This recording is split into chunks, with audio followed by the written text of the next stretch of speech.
ಇಲ್ಲಿ 2 ಕ್ವಶನ್ ಕೊಟ್ಟಿದ್ದಾರೆ, ಒಂದು ಮೇನ್ ಕ್ವಶನ್, ಇನ್ನೊಂದು ಆರ್ ಕ್ವಶನ್. ಓಕೆ, ಸೊ ನಾನೇನ್ ಮಾಡ್ತೀನಿ, ಈ ವಿಡಿಯೋ ಅಲ್ಲಿ ಮೇನ್ ಕ್ವಶನ್ ಮಾಡ್ತೀನಿ. ಓಕೆ, ಅದನ್ನ ಸೆಪರೇಟ್ ಆಗಿ ಬರ್ತಿದ್ದೇನೆ. ಓಕೆ, ಈಗ ಏನ್ ಕೊಟ್ಟಿದ್ದಾರೆ ನೋಡ್ರಿ, 30th question. In the figure ಅವರೇ ಒಂದು ಗ್ರಾಫ್ ಕೊಟ್ಟಿದ್ದಾರೆ, ಅದ್ರಲ್ಲಿ ಏನ್ ಕಂಡಿಬೇಕು, ಫೈಂಡ್ ದ ರೇಷಿಯೋ. ರೇಷಿಯೋ ಅಂದ್ರೆ ಏನು, m1/m2 ಕಂಡಿಬೇಕು. ಓಕೆ, ಸೊ ಇದನ್ನ ಕಂಡಿಬೇಕು. In which the point P divide the line segment AB. Okay, formula ಇಂದ ನಾವು ಇದನ್ನ ಕಂಡುಹಿಡಿಬೇಕು. ಓಕೆ, ಈಗ ನೀವೇ ನೋಡಿದ್ರೆ, ಈಗ ನೋಡ್ರಿ ಗ್ರಾಫ್ ಅಲ್ಲಿ ಏನ್ ಕೊಟ್ಟಿದ್ದಾರೆ ನೋಡ್ರಿ, ಫಸ್ಟ್ ಇದ್ರ ಪಾಯಿಂಟ್ ಬರೀತೀನಿ. ಈಗ ನೀವು ನೋಡಿದ್ರೆ ಎ ಪಾಯಿಂಟ್ ಇದೆ ನೋಡ್ರಿ, ಎ ಪಾಯಿಂಟ್ ಎಲ್ಲಿದೆ, ವೈ ಆಕ್ಸಿಸ್ ಮೇಲೆ ಇದೆ. ಓಕೆ, ಎ ಪಾಯಿಂಟ್ ಬಂದ್ಬಿಟ್ಟು ವೈ ಆಕ್ಸಿಸ್ ಮೇಲೆ ಇದೆ. ಓಕೆ, ಇಲ್ಲಿ ಮಾರ್ಕ್ ಮಾಡಿದೆ ನೋಡ್ರಿ, ಇಲ್ಲಿ ಇದೆ. ಓಕೆ, ಸೊ ವೈ ಆಕ್ಸಿಸ್ ಮೇಲೆ ಇದೆ ಅಂದ್ರೆ ಅದರ ಅರ್ಥ ಏನಂದ್ರೆ ವೈ ವ್ಯಾಲ್ಯೂ ಇದೆ, ಎಕ್ಸ್ ವ್ಯಾಲ್ಯೂ 0 ಇದೆ ಅಂತ ಅರ್ಥ. ಓಕೆ, ವೈ ಆಕ್ಸಿಸ್ ಮೇಲೆ ಪಾಯಿಂಟ್ ಇದೆ ಅಂದ್ರೆ ವೈ ವ್ಯಾಲ್ಯೂ ಇರುತ್ತೆ, ಎಕ್ಸ್ ವ್ಯಾಲ್ಯೂ 0 ಇರುತ್ತೆ. ಸೊ ಇಲ್ಲಿ ವೈ ವ್ಯಾಲ್ಯೂ ಏನ್ ಬರ್ತೀವಿ, 6 ಅಂತ ಬರಿತೀವಿ. ಸೊ ಎ ವ್ಯಾಲ್ಯೂ ಏನು, 0,6. ಅದೇ ರೀತಿ ಬಿ ಪಾಯಿಂಟ್ ನೋಡಿದ್ರೆ, ಬಿ ಪಾಯಿಂಟ್ ಇಲ್ಲಿದೆ, ಹೌದಾ, ಬಿ ಪಾಯಿಂಟ್ ಇಲ್ಲಿದೆ. ಈ ಬಿ ಪಾಯಿಂಟ್ ನೋಡಿದ್ರೆ ಯಾರ ಮೇಲೆ ಇದೆ, ಎಕ್ಸ್ ಆಕ್ಸಿಸ್ ಮೇಲೆ ಇದೆ. ಅಂದ್ರೆ ಅರ್ಥ ಏನು, ಎಕ್ಸ್ ಆಕ್ಸಿಸ್ ಮೇಲೆ ಇದೆ ಅಂದ್ರೆ ಎಕ್ಸ್ ಇರುತ್ತೆ, ವೈ ವ್ಯಾಲ್ಯೂ 0 ಇರುತ್ತೆ.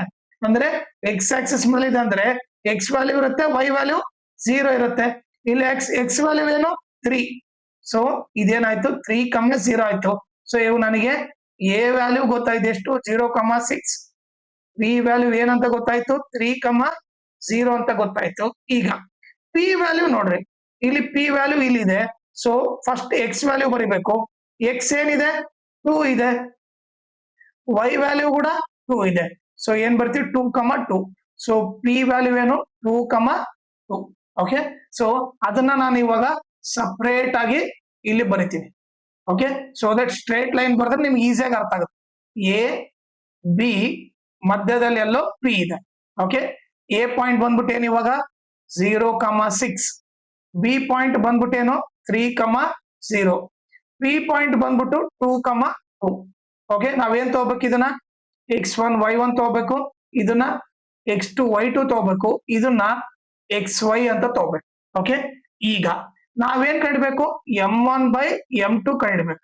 ನಮಗೆ m1/m2 ಫಾರ್ಮುಲಾ ಏನ್ ಗೊತ್ತಂದ್ರೆ, m1/m2 ಬಂದ್ಬಿಟ್ಟು x minus x1 divided by x2 minus x.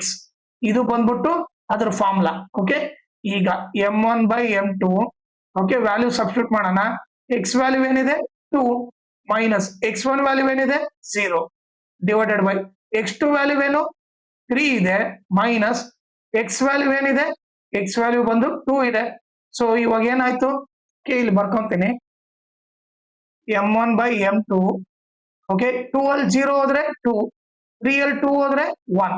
So ಏನ್ ಬಂತು, m1/m2 ಬಂದ್ಬಿಟ್ಟು ಓಕೆ 2/1. ಇದೇ ರೇಷಿಯೋನಾಗ ಬರೆದ್ರೆ ಏನಾಗುತ್ತೆ, m1:m2 is equal to 2:1. Okay, so ratio ಬಂದ್ಬಿಟ್ಟು ಏನ್ ಬಂತು, 2:1. ಓಕೆ, ಸೊ ಕೆಲವರು ದೊಡ್ಡ ಫಾರ್ಮುಲಾ ಹಾಕ್ಬಿಟ್ಟು ಮಾಡ್ತಾರೆ. ಓಕೆ, ಈ ಟೆಕ್ಸ್ಟ್ ಬುಕ್ ಅಲ್ಲಿ ಓಕೆ ಇದನ್ನ ಕೊಟ್ಟಿದ್ದಾರೆ, ಈ ಫಾರ್ಮುಲಾ ಯೂಸ್ ಮಾಡ್ಬೋದು, ನೀವು ಈಸಿಯಾಗಿ ಕಂಡುಹಿಡಿಬಹುದು. ಓಕೆ, ಸೊ ಅದಕ್ಕೋಸ್ಕರ ಈ ಫಾರ್ಮುಲಾ ಯೂಸ್ ಮಾಡಿದ್ದೀನಿ. ಆಮೇಲೆ ಇದ್ರ ಜೊತೆಗೆ ಇನ್ನೊಂದು ಇಂಪಾರ್ಟೆಂಟ್ ಥಿಂಗ್ ಏನಂದ್ರೆ, ಈ ವಿಡಿಯೋ ಡಿಸ್ಕ್ರಿಪ್ಷನ್ ಅಲ್ಲಿ ನಾನು ನನ್ನ Instagram channel link, Telegram channel link, ಆಮೇಲೆ maths model question paper okay 2 set ಇದಾವೆ. ಅವು 2 ಸೆಟ್ ಸಾಲ್ವ್ ಮಾಡ್ಬಿಟ್ಟು ಅದ್ರ ಪ್ಲೇ ಲಿಸ್ಟ್ ಲಿಂಕು ಈ ವಿಡಿಯೋ ಡಿಸ್ಕ್ರಿಪ್ಷನ್ ಅಲ್ಲಿ ಹಾಕಿರ್ತೀನಿ, ಅದನ್ನ ನೀವು ರೆಫರ್ ಮಾಡಿ.